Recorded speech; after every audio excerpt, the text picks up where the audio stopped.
여러분 반갑습니다. 이렇게 아름다운 교회에서 아름다운 선생님들과 성가대 이렇게 듣게 되니까 너무 반갑습니다.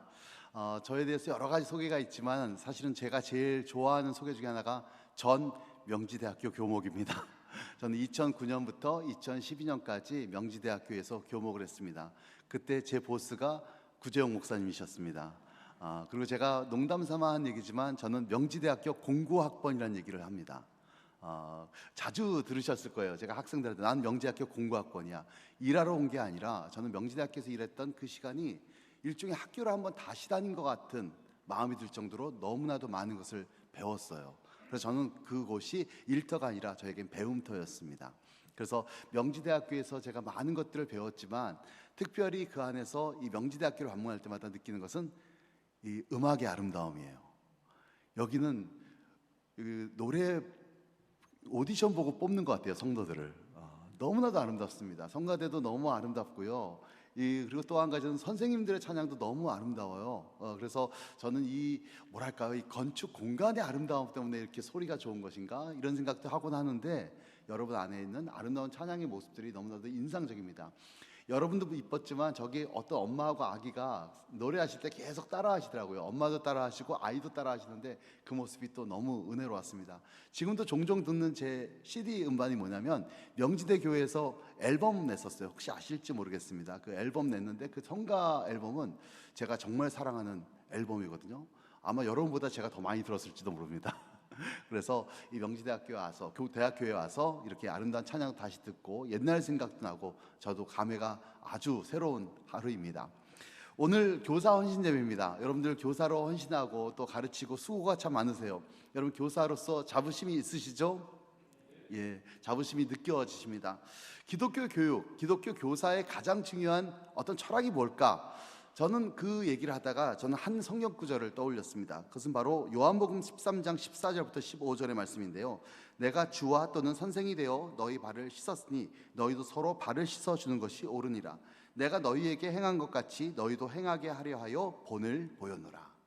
이 말씀은 저에게는 일종의 교육의 일종의 하나의 철학을 담아낸 성경 구절이라고 생각해요. 저도 이제 신학교에서 이제 학생들을 가르치는 위치에 있기 때문에 저도 교육 일을 하고 있습니다. 그럼 가르침이 뭘까? 보통 스승하면 사람들이 생각하는 것이 가르치는 자. 그럼 학생은 어떤 사람이죠? 배우는 자라고 생각합니다. 그렇다면 좋은 선생님은 어떤 선생님이냐? 잘 가르치는 자. 그러면 학생들은 어떤 학생이 좋은 학생이죠?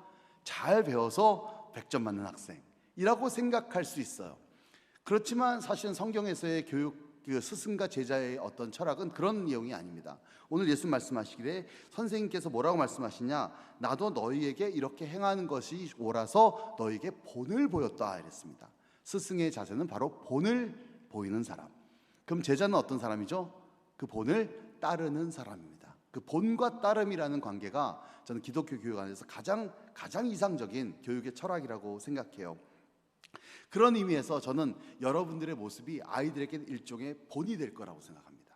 아이들은 어떻게 예수님을 만날까요? 우리 예수님, 하나님 안 보이잖아요. 하나님을 어떻게 볼 수 있을까요? 성경 말씀을 읽으면 되지, 말씀을 묵상하면 되지, 하나님 앞에 기도하면 되지.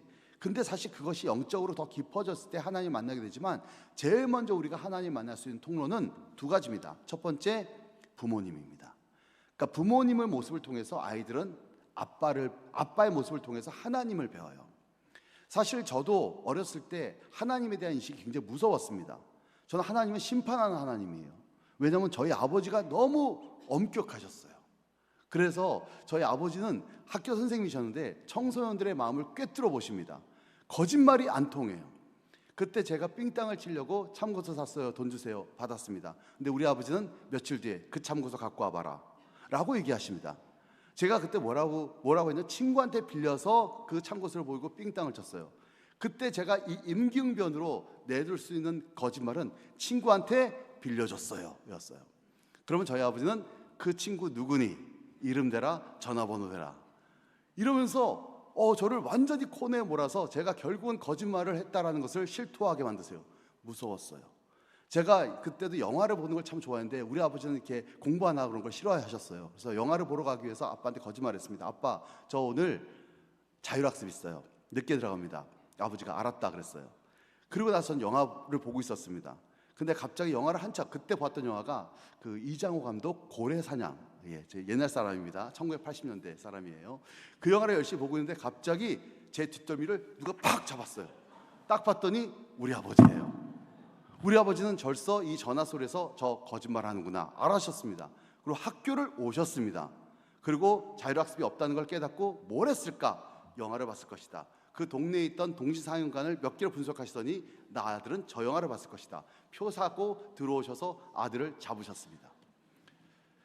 전지전능하신 나의 아버지, 무소부재하신 나의 아버지, 우리 아버지에 피해서 내가 피할 수가 없어요. 내가 어디서 주님의 눈을 피하리까? 뭐 이런 느낌이.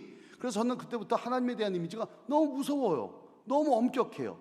하나님의 심판의 눈을 정말 피할 수 없어요. 졸지도 않으시고 주무시지도 아니하시는 그 하나님이 무섭게 느껴지는 거예요. 그게 일종의 하나의 저에게 일종의 공포였어요. 아버지를 통해서 배웠던, 일종의 보았던 하나님의 이미지. 그래서 저는 하나님 아버지라고 하는데 굉장히 어려움을 겪었어요. 왜냐하면 그 아버지라고 측에서 저는 육신의 아버지였던 그 엄격함을 떠올리거든요. 저는 오히려 어머니에게 하나님을 많이 배웠습니다. 어머니는 제가 잘못한 것이나 이런 것들을 아버지가 엄격하니까 많이 용서해 주셨어요. 용납해 주셨어요. 잘못된 게 들려도 엄마가 오히려 더 뭐지? 엄마가 못 본 척하는 거예요. 막 당황하시면서 난 들켰는데 어머니는 그걸 못 본 척하고 어머니가 막 당황해서 그걸 덮으시려고 애쓰고, 그리고 날 또 보면 내가 어색한데 막 딴 데로 화제를 돌리시고, 어머니는 저를 위해서 항상 기도해 주시고 굉장히 많은 그런 사랑을 베푸셨어요. 그래서 저는 어떻게 보면 어머니를 통해서 더 많이 하나님을 배웠는지도 모릅니다. 또 선생님, 교회에서 배운 선생님, 우리에게 말씀을 가르쳐준 선생님은 우리가 하나님을 배울 수 있는 가장 중요한 하나의 미디어입니다. 미디어, 통로죠. 사실은 우리가 그리스도의 향기이고 그리스도의 작은 예수로서 우리가 하나님을 보여주는 도구이거든요. 그래서 여러분들이 아이들에게 성경의 내용을 가르치는 것도 있지만 여러분의 모습을 통해서 아이들이 예수님을 배우게 될 것입니다. 그리고 그 선생님처럼 아이들도 따라갈 거예요. 저는 여러분의 모습도, 여러분의 기억 속에서도 나의 롤모델, 나의 워너비, 나도 저 선생님처럼 되고 싶어, 이런 선생님 한 분쯤 다 있으시잖아요. 저는 여러분들이 내가 가르치는 아이들에게 짧은 순간일 수 있고 작은 순간이지만 그런 아름다운 선생님의 추억, 또 그 선생님을 통해서 하나님을 배우는 아름다운 기억이 있기를 소망합니다. 그러면 참 좋겠어요. 저는 또 그런 면에서 우리의 위대한 스승님이 누구죠? 예수님이에요. 예수님께서 우리 모두에게 내가 너의 선생님이다 이렇게 말씀하셨고, 우리도 그 주님을 선생님으로 배웁니다. 우리는 예수님을 숭배의 대상, 예배의 대상이라고 생각하지만 제가 성경 말씀을 볼 때마다 전 예수님한테 홀딱 반합니다. 너무 멋지세요.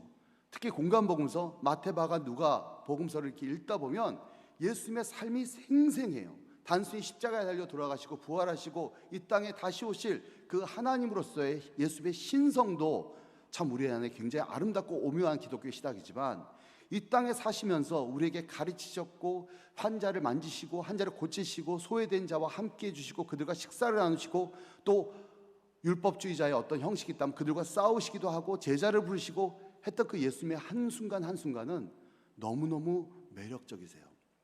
누가복음 2장 42절에 보면 이런 말씀이 있어요. 예수는 지혜와 키가 자라가며 하나님과 사람에게 더욱 사랑스러워 가시더라. 전 이 말씀이 갑자기 저한테 와닿았어요.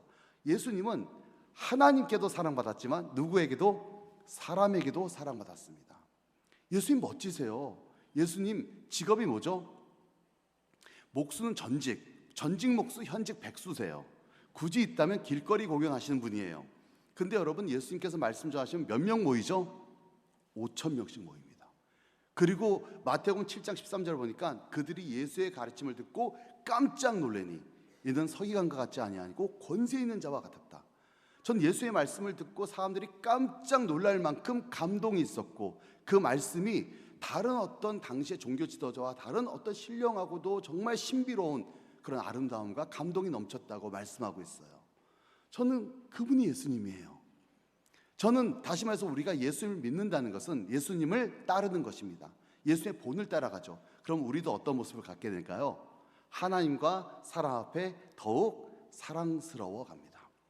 우리는 그래서 우리를 통해서 사람들이 예수님을 만날 것이고 우리를 통해서 그리스도는 전파될 거예요. 그러므로 부족하지만, 나약하지만, 실수도 하지만 우리가 하나님의 대사, 하나님의 미디어, 하나님을 전하는 어떤 거울로서 사람들에게 비춰지는 그런 모습이 있기를 원하고, 그렇게 노력하다 보면 우리도 예수님처럼 아름다운 존재가 될 줄로 믿습니다. 우리 아이들도 그렇게 될 거예요. 제가 좋아하는 책 중에 한 권 이런 책이 있습니다. 내가 알아야 할 모든 것은 유치원에서 배웠다. 1990년대 초반에 이 책 굉장히 잘 팔렸습니다. 베스트셀러였습니다. 그래서 그때도 많은 사람들이 이 책을 봤어요. 로버트 풀검은 사실 많은 사람들이 베스트셀러 작가로도 알려졌지만 목사님이기도 해요. 내가 알아야 할 모든 것은 유치원에서 배웠다. 맞나요? 아니죠. 대학교에서 배웠다. 석사과정에서, 박사과정에서 배웠다. 이렇게 얘기할지 모르는데, 사실 우리가 진짜 삶을 살면서 진짜 중요한 진리, 가장 기본적인 진리는 사실 유치원에서 배웠어요. 유치원에서 뭘 배우죠? 음식을 먹을 때는 꼭꼭 씹어 먹어요. 먹고 나서는 양치질을 3분씩 또박또박 해요. 음식을 가리지 말고 골고루 먹어요. 친구들은 모두가 사이좋게 지내요. 길을 건널 때는 신호등을 보고 손 들고 여기저기 보고 조심해서 건너요. 여러분들, 유치원에서 배웠던 그대로 살면 우리 인생이 복 있는 삶을 살아요. 근데 우리가 머리가 크면서 유치원에서 배운 대로 사나요? 안 사나요? 안 살아요. 제가 정말 어떻게 보면요, 유치원에서 배운 대로 우리가 어른들이 살면은 우리는 정말 인생을 건강하고 또 친구들과 사이좋게 살 수 있거든요. 제가 초등학교 1학년 1학기 때 배웠던 첫 번째 문장이 있습니다. 저도 지금도 인상적인 국어 교과서 1학년 1학기 첫 번째 페이지에 있는 그 문장은, 영희야 놀자, 철수야 놀자, 바둑이도 같이 놀자. 놀자였어. 놀자. 공부하자가 아니라 노는데 어떻게 놀아? 친구들과 함께 사이좋게, 심지어는 자연 만물 모든 피조물들과 함께. 너무 생태적이야. 저는 그런 모습을 보면서, 야, 이런 것들을 우리가 배우고 살았는데 우리가 다 까먹었구나. 소위 말하는 처세술이라는 거, 삶의 내가 이윤을 극대화할 수 있는 그 비결들을 가지고 내가 아둑바둑 살아가는 내 인생이라는 생각을 할 때마다 우리가 어렸을 때 배웠던 추억으로 돌아가야 합니다. 신앙도 마찬가지입니다. 우리가 알아야 할 신앙의 모든 것은 어디에서 배웠다? 주일학교에서 배웠다. 전 그 주일학교에서 배웠던 것들이 지금 우리가 머리가 크면서 점점 잃어버리고 하나님의 존재와 하나님의 실존을 망각합니다. 오늘 읽은 본문은 바로 다윗이에요. 다윗 이야기는 참 파란만장하고 정말 극적입니다. 주일학교에서 가장 많이 전해지고 가장 많이 사랑받는 구절이 다윗 얘기 아닙니까? 다윗과 골리앗이 싸웠습니다. 누가 이겼습니까? 다윗이 이겼습니다. 사실 이 얘기는 마치 어떤 거 하냐면 동화책 같아요. 동화책. 우리가 심청전도 듣고 장화홍련 듣고 또 신데렐라 얘기 듣고 이런 어렸을 때 동화책 읽잖아요. 그 동화책을 통해서 아이들이 꿈과 상상력을 키워가는데, 어른이 되면서 우리는 동화책을 읽나요? 안 읽나요? 안 읽어요. 여러분 최근에 동화책 읽었습니까? 왜 동화책 안 읽죠? 왜 안 읽죠? 동화책은 현실성이 없어. 동화책은 그냥 어렸을 때만 읽는 거야. 여러분, 애들은 읽고 왜 어른은 안 읽죠? 그렇다면 여러분 애들한테 동화책 줄 거예요? 아니면 어려운 조선일보 사설 읽자, 요즘 세상 돌아가는 거 잘 돌아가요, 이런 거 봐야 된다, 이렇게 보여주시겠습니까? 동화책 줄 거 아닙니까? 현실성 없는 동화책을 애들한테 왜 읽히죠? 동화책이 주는 상상력 때문에 그래요. 그리고 현실을 뛰어넘는 어떤 인생의 근본을 동화책에서 배우기 때문이거든요. 근데 우리는 성경 이야기, 다윗 얘기를 들으면 아름다운 얘기로 우리도 지금까지 늘 기억하고 성경에서 가장 많이 사랑하는 구절이지만 어떤 느낌으로 봤냐? 이거 동화책이야. 동화책. 그래, 옛날에 다윗과 골리앗이 싸웠대. 다윗이 이겼대. 돌멩이로 다윗의 골리앗이라는 용사를 이겼대. 근데 지금 여러분의 마음속에는 어느 순간 그냥 동화야. 현실성이 없어. 현실은 그렇지 않아.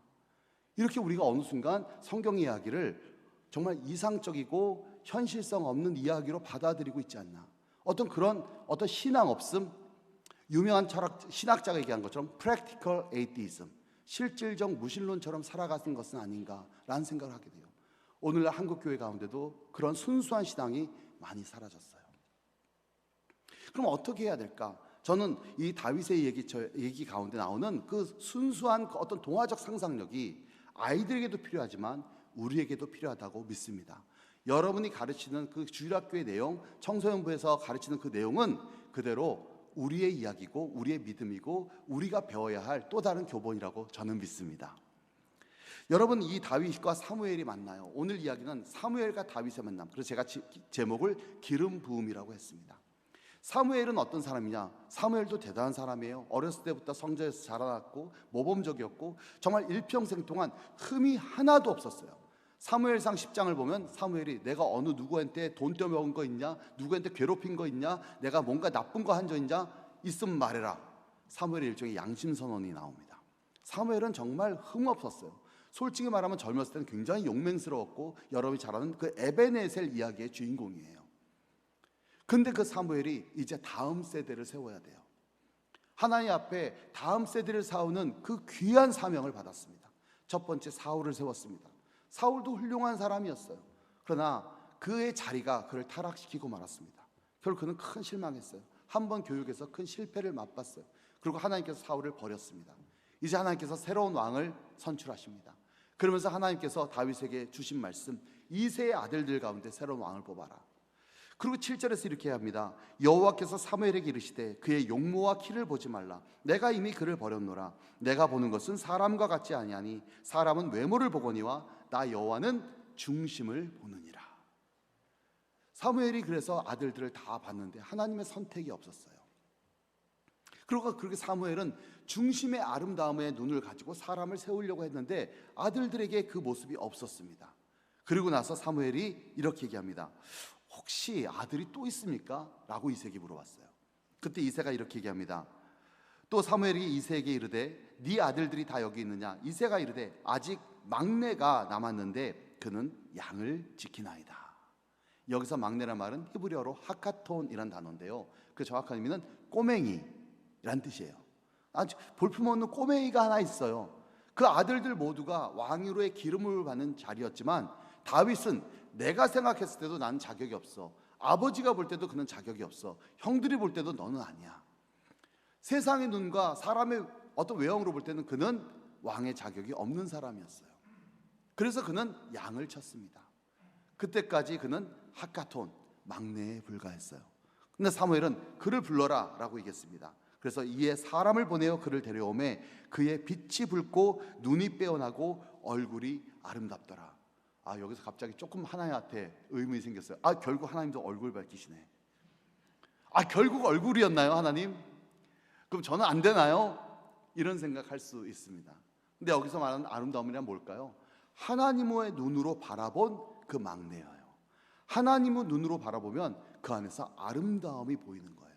저는 선생님의 사명이 뭘까? 바로 모든 아이들, 아직은 가능성이 없고 아직은 무르익지 않은 그 아이들에게 그 잠재적인 중심의 아름다움을 발견하고 그것을 찾아서 기름 부어주는 사명이라고 저는 믿습니다. 그래서 다윗이 딱 봤을 때 다윗에게 이 사무엘이 기름을 부어줍니다. 그게 바로 13절입니다.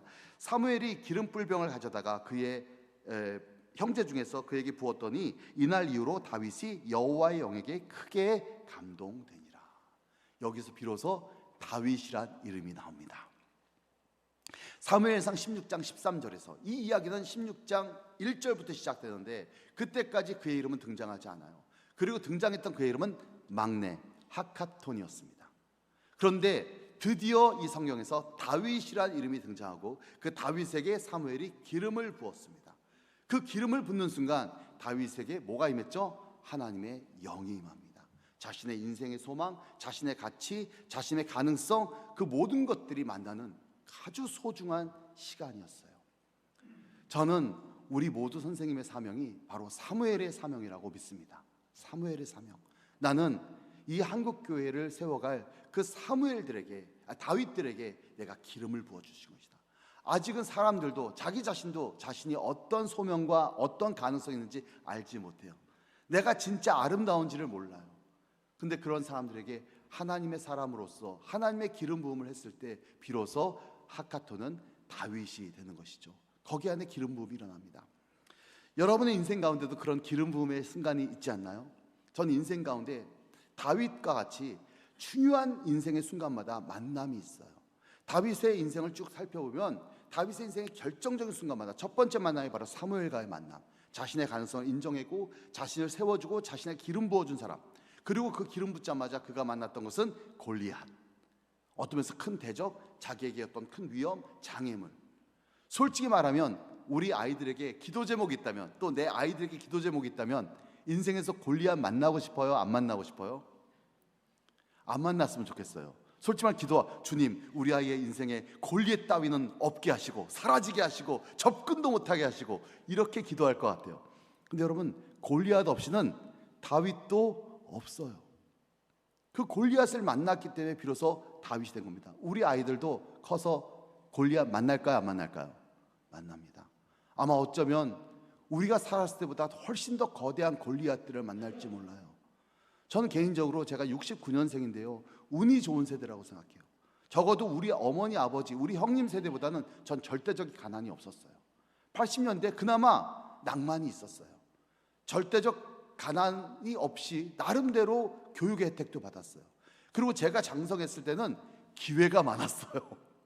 여러 가지 기회가 있었고 그 안에서 뭔가 가능성을 쟁취할 수 있었는데, 우리 아이들은요 사실 너무너무 치열한 경쟁 속에 살아가야 되고, 또 앞으로 과학기술의 발전이라든가 이런 소문들을 보면 아이들이 앞으로 헤쳐나가야 될 미래가 너무 거대해요. 그래서 요즘 젊은이들이 꿈을 꾸지 않아요. 더 이상 꿈을 꾸지 않아요. 그리고 어떻게 얘기하죠? N포 세대다, 이생망이다, 이런 식으로 흑수저는 안 된다 라는 그 절망의 언어들이, 그래서 소확행, 소소하지만 오늘 그냥 맛있는 거 먹고 오늘의 행복을 위해 살아가야 돼 라고 하는 비전을 잃은 세대처럼 되어가는 무시무시한 세대예요. 저는 그 아이들이 그 엄청난 시대적인 골리앗 앞에서 어떻게 그들이 다윗의 믿음으로, 어떻게 그들이 다윗이 가졌던 그 물맷돌을 연마하고 그것을 통해서 자신들이 기회를 가져가야 될지를 만나게 될 겁니다. 그리고 하나님께서는 그에게 사울이라고 하는 못된 왕을 섬기면서, 그가 왕으로 받았던 첫 번째 일은 못된 왕을 섬기고 못된 왕을 모시는 것이었어요. 이왕이면 좀 사무엘 같은 멘토 만나면 좋은데 그렇지 않다는 거죠. 그러나 그 나쁜 상사, 나쁜 멘토, 나에게 고난을 주는 어떤 상사를 통해서 우리는 많은 것들을 배우게 됩니다. 그렇지만 그 순간 하나님은 요나단을 선물하셔서 그가 절대적으로 제공하는 그 사랑의 관계와 우정을 통해서 그의 마음이 상치 않고 꼬이지 않고 그를 성장시켜 갑니다. 그게 다윗의 전반부예요. 후반부에 만나는 인물들도 참 중요합니다. 우리는 이렇게 다이나믹한 만남 속에 살아가요. 그 만남 가운데 가장 중요한 만남이 뭘까? 저는 바로 사무엘과의 만남입니다. 여러분들도 바로 여러분들 가능성을 키워줬던 그 만남을 잊지 못하듯 우리 아이들에게도 그런 사무엘이 필요해요. 학교에서는 어쩌면 선생님들이, 또 사회에서는 이미 너희가 얼마나 외모를 잘 갖췄느냐에 따라서 평가가 주어져요. 그리고 그 외모의 아름다움이 준비되어 있지 않은 사람들은 그들의 중심의 아름다움을 발굴해 주지 못하고 그들을 세워주지 않을 거예요. 그러나 선생님들, 교회 선생님들은 달라요. 그 하나님께서 우리에게 맛보게 하신 그 중심의 아름다움을 발견하고, 또 사회가 충분히 제공하지 못하는 중심의 아름다움을 키워나가는 아름다운 주의 교양을 가르치며 아이들을 세워가고 기름 부어줄 줄 믿습니다. 제 인생도 돌아보면 그런 선생님들이 참 많았어요. 그냥 약간의 짧은 간증을 하자면, 저는 학교 다닐 때 제가 공부를 잘했을 것 같아요? 못했을 것 같아요? 이지선다입니다. 공포의 이지선다. 제가 잘했을 것 같아요? 못했을 것 같아요? 안 했습니다. 예, 애매한 답이죠. 안 했습니다. 저는 공부를 아예 안 했습니다. 예, 그러고 살았어요. 그런데 뭔가 좀 눈은 높아가지고 대학교도 계속 좋은 대학만 쓰려고 하고, 좀 나보다 실력보다 나은 대학 쓰더니 떨어지고 본시험 떨어지고, 재수해서 전기 후기 다 떨어지고, 후 삼수해서 전기 떨어지고, 계속 떨어진 인생. 내 인생에서 시험은 붙은 적이 없어요. 운전면허도 6번 만에 붙였어요. 저는 시험이 무서워요. 근데 그래서 제가 삼수에서 떨어지고 나서 이제 군대 끌려가야 되거든요. 그런 상황에서 저희 어머니가 저 하나님 사람 돼야 된다 그러면서 신학교에 가라고 계속 권면하셨어요. 그때 저 교회도 안 다녔어요. 어렸을 때 다니다가 그러고 나서 신앙을 잃어버리고 방탕하고 그러고 살다 보니까 교회도 안 다니는데 제가 신학교에 가라는 거예요. 근데 이상하게 그때는 마음이 끌렸어요. 신학교에 들어갔어요. 신학교에 들어갔을 때 거기에서 아이들은 너무너무 믿음이 충만했어요. 막 통성기도 하고, 막 거기에서 막 찬양 부르고, 최신곡 막 부르고, 난 노래도 하나도 모르겠고, 기도도 못하겠고, 거기서 열등감에 빠져서 이게 쭉 늘어져 있었어요. 너무너무 정말 저는 하루하루가 고달팠습니다. 그때 한 누나가 저에게 찾아오셨어요. 한 누나. 그 한 누나가 학교에서 적응 못한 저를 보면서 영훈아, 나하고 성역 공부할래? 솔직히 말하면 나를 찾아와준 최초의 여자였던 것 같아요. 굳이 얘기하자면 누님이신데 나에게 말을 걸어준 최초의 여성, 나보고 성경 공부하자는 거예요. 아마 그 누나가 멋지고 잘생기고 잘나가고 인기 많은 사람들과만 만나고 싶었다면 저를 찾아왔겠습니까? 아니었을 거예요. 그 누나는 하나님께서 주신 사명이 뭔가 소외되고 어려워하는 사람에게 찾아가라는 하나님의 일종의 소명이 있었던 것 같아요. 그 누나가 저에게 찾아왔어요. 그 누나는 저희 학교에서 인기 많았어요. 기타도 잘 치고 너무 멋진 분이었습니다. 성경 공부하자고 그랬는데 1년 동안 그 누나와 성경 공부했어요. 솔직히 말하면 이상하게 마음이 기대가 되더라고요. 첫 모임 때 제가 그만 보죠 뭐 그러면서 그날 제가 30분 먼저 나갔습니다. 외로웠어요. 소외된 사람이었기 때문에. 그리고 그 누나와 1년 동안 성경 공부했는데 놀랍게도 뭘 배웠는지 지금 기억이 하나도 안 나요. 하여간 많이 배웠어요. 뭘 많이 가르쳐 주셨는데 그 기억은 하나도 안 나는데 하나는 기억나요. 그 누나는 저를 끊임없이 격려해 줬어요. 영훈아, 너는 존귀한 사람이야. 하나님이 너를 소중히 여기셔. 너는 이런 걸 잘하고 저런 걸 잘해. 너 나하고 한번 기타 배워볼래? 그 누나가 저 기타 가르쳐 줬어요. 그러면서 순간순간마다 계속 저를 격려해 준 거예요. 그러면서 그 누나를 만나면 제가 예수님을 다시 만나요. 그리고 나서 내가 하나님을 하고 싶다는, 나도 저 누나처럼 되고 싶다는, 기타를 잘 모르는데 특송하는 게 있는데 영훈아 네가 기타 쳐. 그 누나가 우리 몸 리더였거든요. 나보고 기타 치라는 거예요. 그래서 제가 기타도 치고, 그러면서 그 누나의 덕분, 지금은 라오스 선교사님이세요. 그 누나가 없었다면 제가 과연 그 신학교에서 제대로 버틸 수 있었을까? 그 누님의 도움으로 저는 하나님을 다시 만났고 하나님의 길을 걸어가게 하셨습니다. 저에겐 사무엘 같은 누님이셨어요. 두 번째 선생님은 제가 대학교 3학년 때 만났어요. 3학년 2학기 때 내가 이제 뭔가를 해야 되는데 솔직히만 잘 몰라요. 공부를 해야 되겠다는 거 알겠는데 어떻게 공부해야 될지 몰랐어요. 그때 한 교수님이 미국에서 그때 유학 마치고 돌아오셔서 첫 수업에서 만났습니다. 첫 수업에 저 양반 뭔가 있는데 저는 그 선생님이 잡아야 되겠다는 생각이 들었어요. 배워야 되겠다는 생각이 들었습니다. 그래서 그 선생님 수업을 1년 동안 4과목을 들었어요. 열심히 수업 따라갔습니다. 방학 때 열심히 뭔가 책을 읽어보려고 했지만 잘 안 됐어요. 근데 그 선생님이 여러 가지 숙제를 내주시는데 어느 날 갑자기 수업 시간에 숙제 중에서 잘 쓴 학생이 있어가지고 내가 한번 읽어줄게. 그래서 쭉 읽어주는데 내 거예요. 내 글을 읽어주는 거예요. 쭉 읽으면서 여기서 서로에서 이런 문제제기가 너무 훌륭해. 이건 정말 완벽한 문제제기야. 문제제기는 이런 식으로 하는 거야. 본론도 훌륭하다. 내 거를 꼬박꼬박 읽어요. 그래서 이게 누구냐면 윤영훈. 애들 왜? 그래서 소리 들립니다. 전 부끄러워서. 저는 그 순간이 일종의 너무너무 내 인생에서 그런 경험이 없었기 때문에 기름 부음 같았어요. 그리고 나서 제가 선생님한테 제가 잘 썼나요? 그랬는데 선생님이 잘 썼어. 그러면서 저한테 얘기해 주셨어요. 너 공부해도 돼. 신학 공부했으면 좋겠어. 제가 그때 깨달았습니다. 내가 공부에 소질이 있더라고요. 난 몰랐어요. 공부를 안 했어요, 지금까지. 근데 내가 공부에 소질이 있었던 거예요. 그래서 제가 그때부터 공부 열심히 해서 박사도 받고 그랬어요. 저는 이게 기름 부음이었어요. 내 인생 가운데 누가 사소한 것에 의미를 부여해 준 거예요. 저는 기름 부음이 뭘까라고 생각할 때 저는 우리 아이들이 사실 어른들의 충고에 많이 지쳐 있습니다. 여러분 아이들이 꼰대가 필요해요, 안 필요해요? 꼰대를 좋아해요, 안 좋아해요? 꼰대를 안 좋아하는데 그들이 꼰대를 원할까요, 안 원할까요? 원합니다. 간절히 원합니다. 다만 꼰대의 자세가 중요한 거예요. 이래라 저래라 하고 막 그냥 호통치고 이런 꼰대에 질려 있어요. 그러면서 꼰대가 자주 하는 말 있죠. 라떼는 이러면서 막 자기 과시할 때 애들은 거기서 막 경멸해요. 근데 그들은 간절히 꼰대를 원해요. 누군가가 나에게 꼰대가 되어줘서 나를 이끌어줬으면 하는 마음인데 그들이 꼰대가 뭔지가 모르는 거예요. 저에게 가장 그런 꼰대의 길을 알려줬던, 그냥 길을 보여줬던 좋은 드라마가 2개가 있는데 최근에 나온 첫 번째가 미생이란 드라마고요. 두 번째는 나의 아저씨라는 드라마예요. 저 이성균 씨 돌아가신 날 많이 울었어요. 진짜 울었어요. 그날 그 손디아 그 꿈을 감아보면 뭐 그거 음악 들으면서 막 그냥 많이 울었어요.